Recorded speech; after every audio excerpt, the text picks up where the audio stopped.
The Kraken is described in folklore as being the size of a few small islands, and its back was 1,500 meters in circumference. It's also said that the Kraken was able to pull massive ships completely underwater with its tentacles.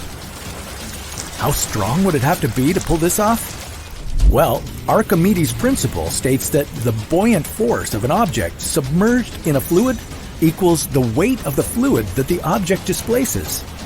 If you take the gross tonnage of your ship and multiply it by the density of seawater and gravity, then subtract the weight of your ship, it will give you the force that the Kraken needs to use to pull your ship under the water. For the Kraken to pull a regular-sized ship completely underwater, it would need to exert a force of just over 400,000 kilograms. The Vikings wouldn't have been able to sail overseas if this sea monster was eating them. Come to think of it, Christopher Columbus and his crew may have ended up in a watery grave and never made it to the New World. In fact, North America might not have been discovered at all until the invention of air travel. Now, we could assume that explorers evaded the Kraken on their voyage, but with the Kraken being such a massive creature, it would need a lot of food to sustain itself. Meaning it doesn't look good for anyone who likes to go in the water. Thankfully, the Kraken isn't currently devastating the ocean today. If it ever existed in the first place, it would have been gone long before humans made their debut. The myths and legends attributed to the Kraken are more than likely encounters with their very real and arguably very terrifying giant squid cousins.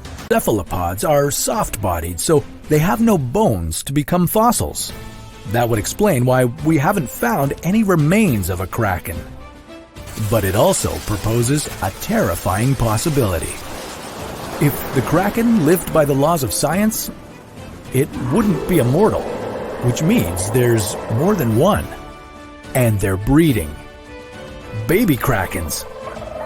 As to where this is happening, we assume it would remain in the North Atlantic Ocean. That being said, the species of giant squids alive today inhabit all of the world's oceans, so we shouldn't consider ourselves to be safe yet.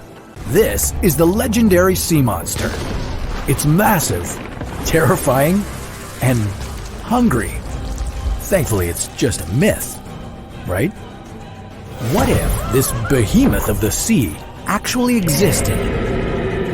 How would this Leviathan live in the real world? And how would we're getting up close and personal with the mythical cephalopod feared by ocean dwellers and land lovers alike, the Kraken. How exactly would the Kraken live in our world? First, we would categorize the Kraken as a cephalopod. Like the octopus, squid, and cuttlefish, the Kraken would be a highly advanced and intelligent marine animal. Your first hint that you may be in the presence of a Kraken is that you catch lots of fish. And I mean a lot of fish. If it seems too good to be true, that's because it is. The Kraken is scaring the fish towards the surface. And that's a harbinger of death for unwary sailors. Giant squids hunt by keeping still in deep waters. When a fish gets close enough to the dangling tentacles, it's pulled into the squid's grasp and is unable to escape the suction cups that line the tentacles. We can assume that the Kraken hunts in a similar style, but fish isn't on its menu. It wants you.